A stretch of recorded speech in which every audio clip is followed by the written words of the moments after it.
ئەوی بە هیوای ڕۆژی دواییە، غەمی جیهانی لە لاشاییە.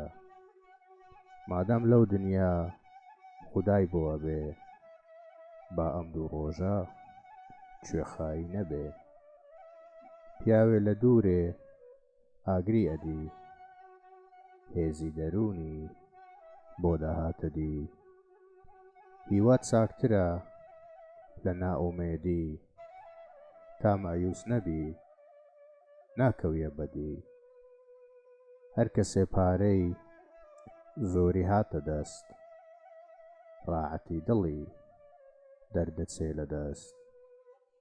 قەناعەتت بێ بێ ئیحتیاجی، جامێ دۆشاو و دوو نانی ساجی. پاقلاوەی زیافەت باری منەتە، لەژێر ئەو بارە دەرچوون زەحمەتە. منەت و هیوای نەفست دووبارن، وەک زوعاک لەسەر شانت دوومارن. ئینسان لە خەودا پارە دەبینێ، کە هەستا دەستی توند ئەقوچێنێ. دەست دەکاتەوە هیچی تیا نییە، دەوڵەت خەوێکە ئەویش فانییە.